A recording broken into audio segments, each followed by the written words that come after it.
May isang professional mixed martial arts ang nagmula sa barangay sa bayan ng Magsaysay. Kaya sa mga may hilig sa ganitong uri ng sports, kilalanin natin siya dito sa ating special report. Ito na ngayon, makakapanayan po natin yung binabanggit ko sa inyo kanina na taga-barangay Gapasan, Magsaysay Occidental, Mindoro. Ito yon na si Mark Angel, dead shot.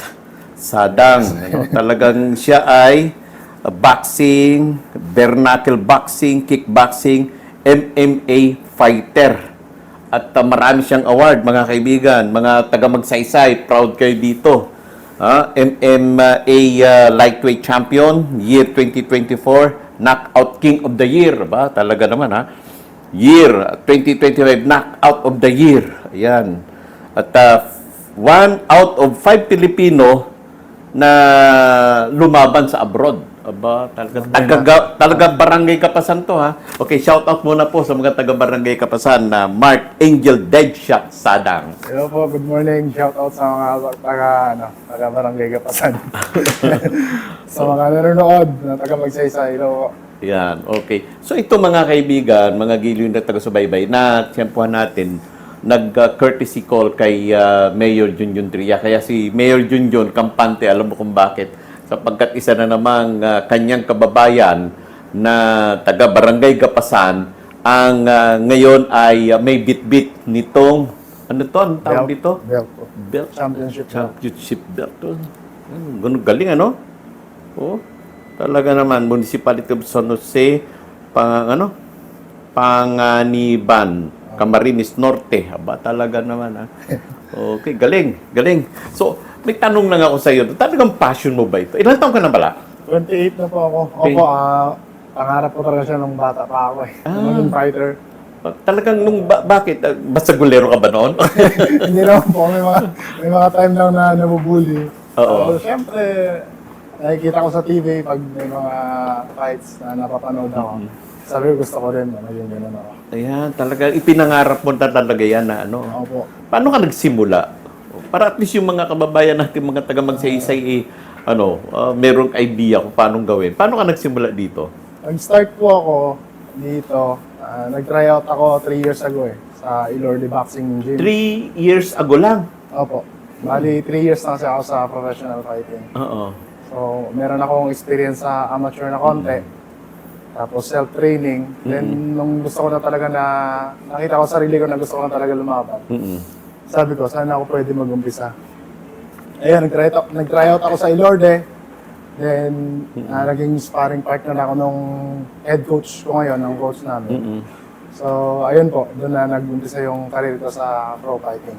So, nakita nila yung potential mo Nakita doon. nila yung potential. Pero siyempre, from the start, dito sa Magsaysay, bago ka, kasi karamihan, di ba, katulad sa singing contest na lang yung mga nagiging champion. No? Sa mga barangay muna sila sumasali.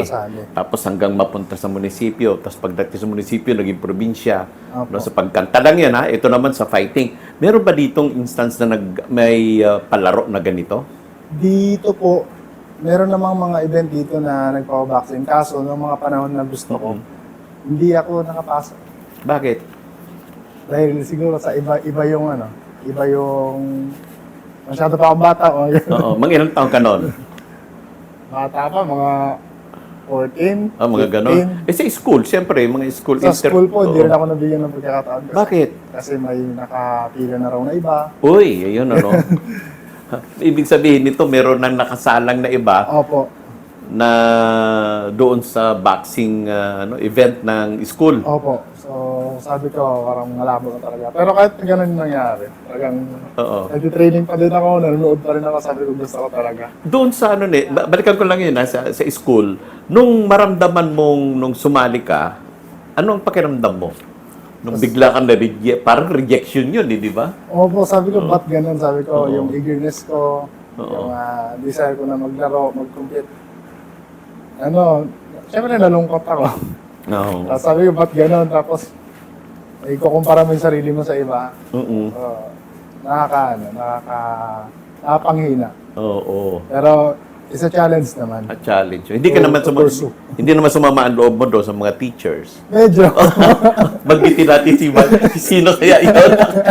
Sabi ganun eh, no? Hindi na. Mga nag-iintriga eh, no? So, sa mga teacher, biruin mo noong panahon, talaga may mga istoryang ganyan, nireject. Pagkatapos yung pala, yun ang magiging, ngayon, proud tayo ngayon, di ba? Opo. Oo. Kaya, di doon nga nagsimula, no? Nung nag-training ka na. So, lumuwas ka. Opo, lumuwas ako, nakakita ako ng mga gym, nadadaanan ko. Talagang, Sabi ko yun yung gusto ko, kaso wala pa sa amin na gym. oo. Tama lang yung sako na isabit mo sa punong kahoy. Ganun ba? Ganun ka nag-start. Ganun. No? Kasi may mga yan, bag na no? Yung boxing bag ba yun? Tawag doon? Opo.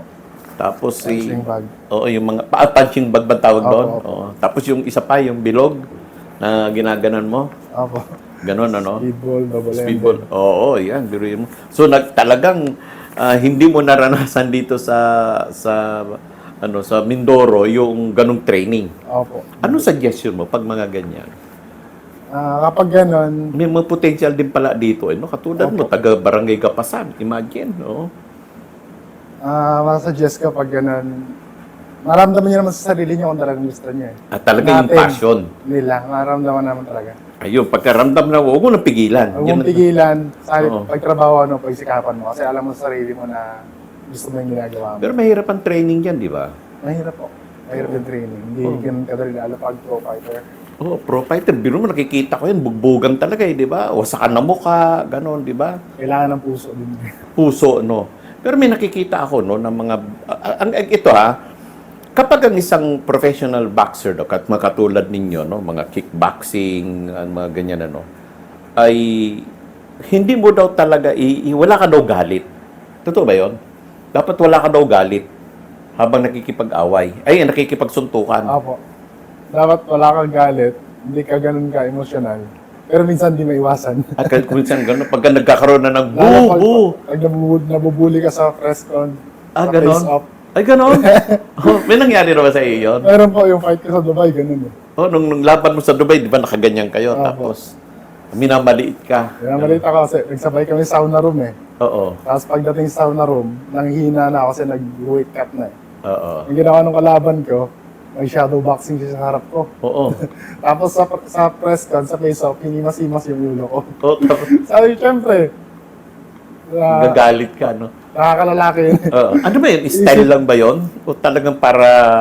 May mga Style. opponent talaga na ano eh, na hindi Ganun. lang style talagang, Ganun ang style niya para sirain ka. mm, Yung momentum mo.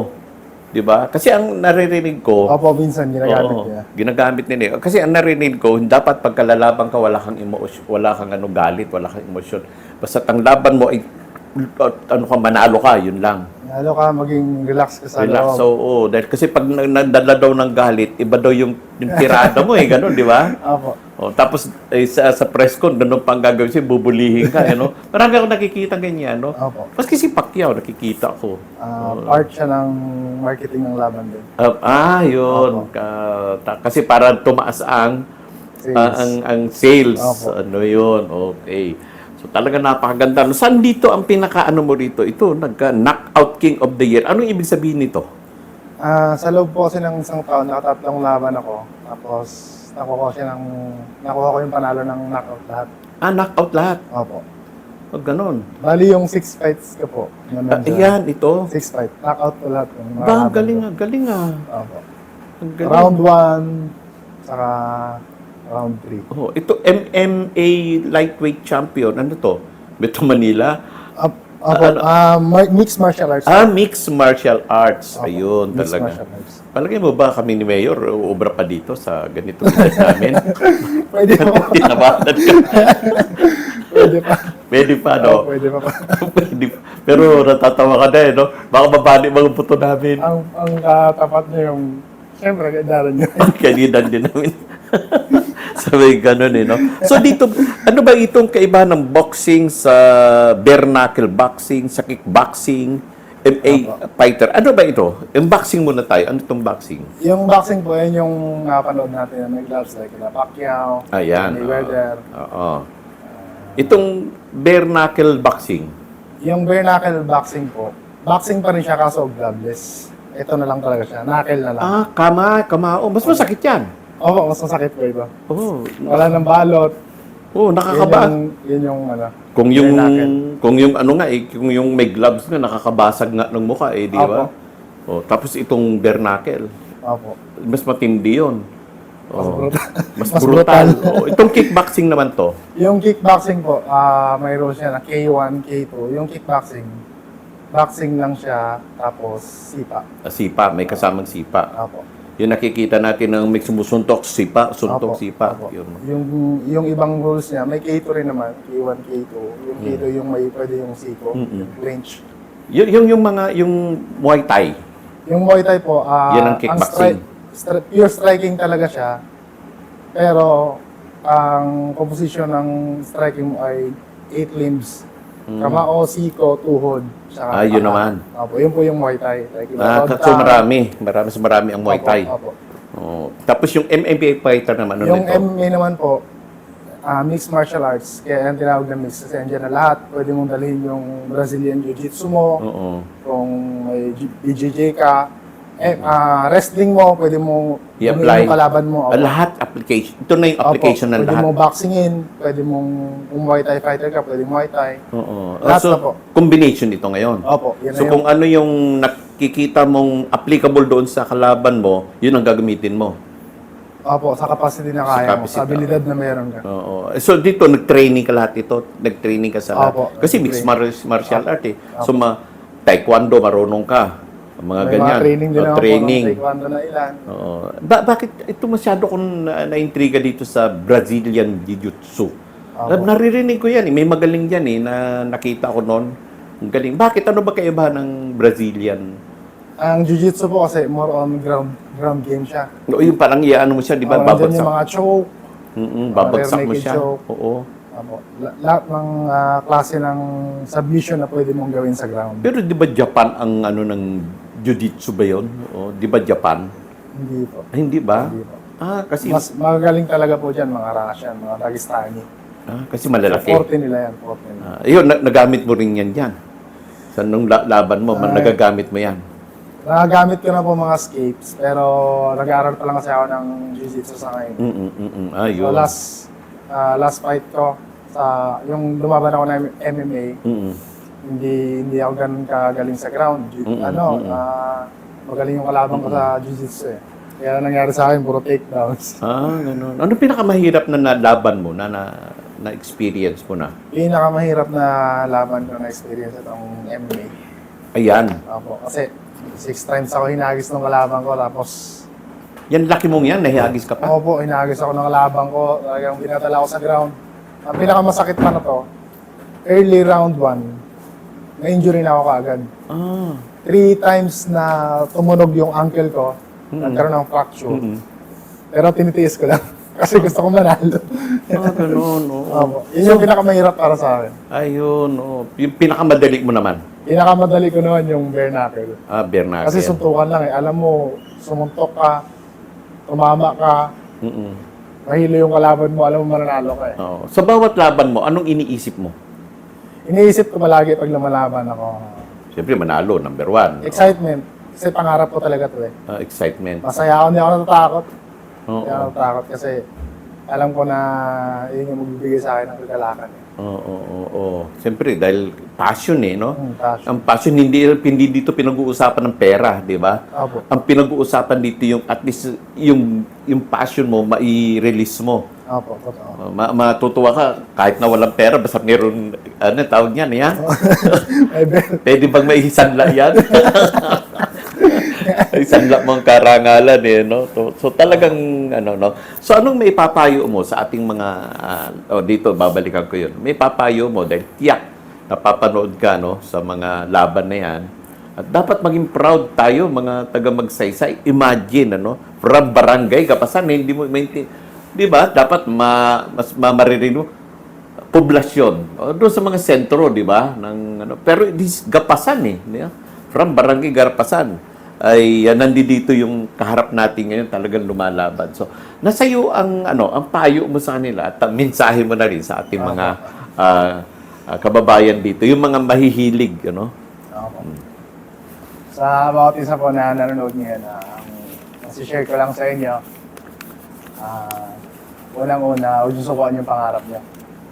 Yung sakripisyo, yung hirap, para matupad yun, hindi naman talaga nawawala yun. Pero, habang nagsisikap tayo na gawin yung pangarap natin, pagtrabaho natin, lagi yun merong magandang resulta, bunga na nakaabang. So, sa mga kabataan nanonood ngayon, gusto maging fighter, o sa bawat isa man na may pangarap sa buhay, sige lang, keep chasing your dreams and maging humble, i-acknowledge mo lagi yung Panginoon sa buhay mo. Yan. Tapos sa mga pagsubok na kaharapin nyo, may encounter nyo, huwag nyo sakuan. Lagi nyo i-check yung sarili nyo, bakit nyo ginagawa yung bagay na yan. Sure ako na pag yun yung mindset natin, faith, hard work, discipline, courage, marami pang iba. Alam ko hindi tayo matatalo, mananalo tayo palagi. So, yun lang po. Okay. So, last question ko na lang. Sino nagpangalan sa'yo ng Deadshot? Ang nagpangalan ko sa akin ng Deadshot yung coach ko. Bakit daw? Sabi niya kasi malakas daw ako. Deadshot, ibiruin mo. Opo. Pamatay ang bawat tirado mo, pamatay. Ganon, Deadshot. Sige, thank you, sir. Thank you. Thank you. Muli po, manatili pong nakasubaybay at tumutok para po sa mahalagang impormasyon at komprehensibong mga balita dito sa RMN Network News Nationwide, sa ating FB page, Marraro at Your Service, at sa Radyoman Marcelo Raro sa YouTube channel. Ako po ang inyong lingkod, Marraro po, at your service.